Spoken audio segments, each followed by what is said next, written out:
बिस्मिल्लाहिर्रहमानिर्रहीम। मेरे बुज़ुर्ग, मेरे वालिद साहब के दोस्त खालिद सईद हास साहब और तमाम हास फैमिली और इधर जो हमारे काउंसलर साहबान आए हुए हैं मलका हास के, दोस्तों, बुज़ुर्गों, भाइयों, बच्चों, अस्सलाम वालेकुम। दोस्तों, मेरे से पहले खालिद सईद साहब ने बड़ी अच्छी बातें की हैं, फिर तारिक साहब ने भी आपको सारी बातें बताई हैं। लंबी चौड़ी बात, हल्का इतना बड़ा है, अगर करने को तो बहुत कुछ है, बहुत बातें हैं जो कुछ हो रहा है, पर मैं आपसे अब वो बातें करूंगा जो कि बहुत ज़रूरी हैं। दोस्तों, ये इलेक्शन 2024 आम पिछले इलेक्शनों जैसा इलेक्शन नहीं है। ये बहुत सोचने की बात है।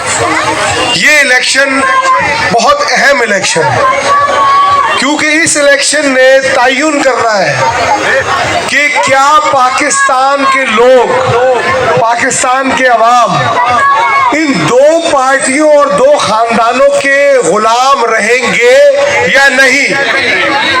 ये सारी जंग इन दो खानदानों की लड़ाई है जो तरीके इंसाफ के साथ है।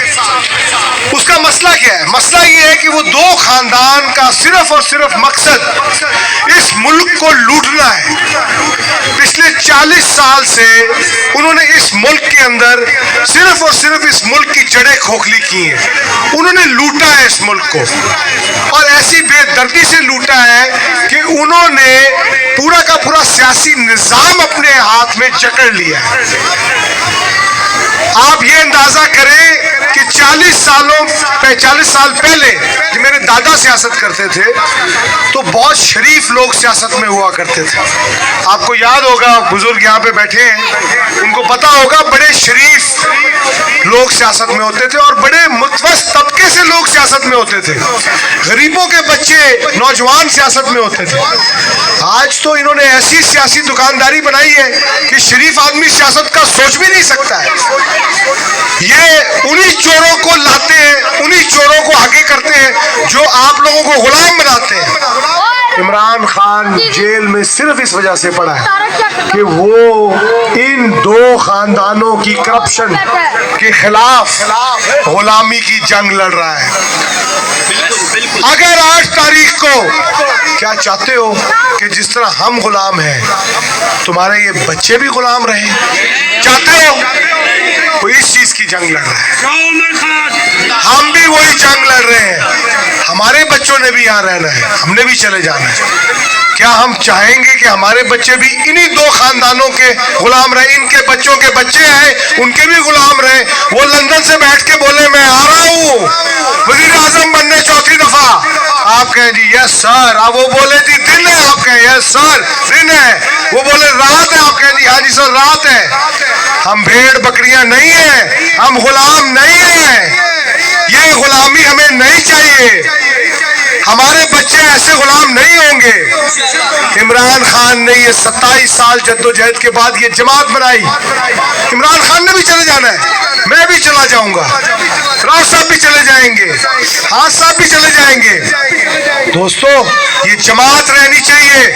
बड़ी मुश्किल से ये जमात दोबारा बनी है, एक ऐसी जमात पाकिस्तान के अंदर जो गरीबों की जमात है, जिसमें कल को आपका बच्चा भी आ सकता है।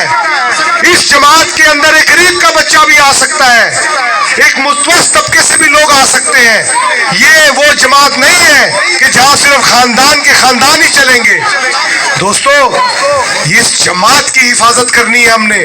इन्होंने, दोनों खानदानों ने, दोनों पार्टियों ने 8 महीने में बड़ी कोशिश की है हमारी जमात को खत्म करने की। हमने ये जमात नहीं खत्म होने देनी। ये जमात हमारे बच्चों का मुस्तकबिल है। आने वाले आपके बच्चे इस जमात को चलाएंगे। मैं, इमरान खान, तारिक साहब सब चले जाएंगे, पर ये जमात रहनी चाहिए। मुल्क में साफ शफाफ की आदतें होती हैं, अच्छी जमातें होती हैं तो मुल्क तरक्की करते हैं। जब चोर काबिज होते हैं मुल्कों पे तो मुल्कों का ये हाल होता है।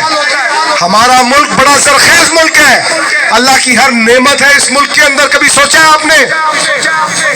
मैं दुनिया के बड़े मुल्क फिरा हूं, किसी के पास रेगिस्तान है तो जरखेज जमीनें नहीं है, किसी के पास समंदर है तो दरिया नहीं है, किसी के पास पहाड़ है तो उनके पास ये जरखेज जमीनें नहीं है। दोस्तों, पाकिस्तान को अल्लाह ने हर चीज दी है। बदकिस्मती से ये जो करप्ट सियासतदान है, इन्होंने इस मुल्क की ऐसी की तैसी फेरी हुई है। तो दोस्तों, बात बड़ी लंबी हो जाएगी। मैं आपको दो आखिरी चीजें बताना चाहता हूं। आपने 8 फरवरी को अगर अपने बच्चों के मुस्तकबिल की आजादी चाहते हैं तो हमारे लीडर के 2 निशान हैं, प्याला और घड़ियाल आपके हल्के के अंदर। सब्ज पर्ची पे जो है वो प्याला है, सफेद पर्ची पे घड़ियाल है।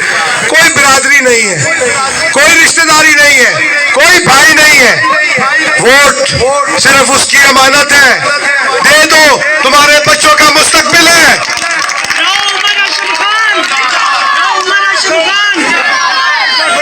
दूसरा दोस्तों, अब बात बड़ी, मैंने आगे भी बहुत जगहों पे जाना है, हल्का बहुत वसी है।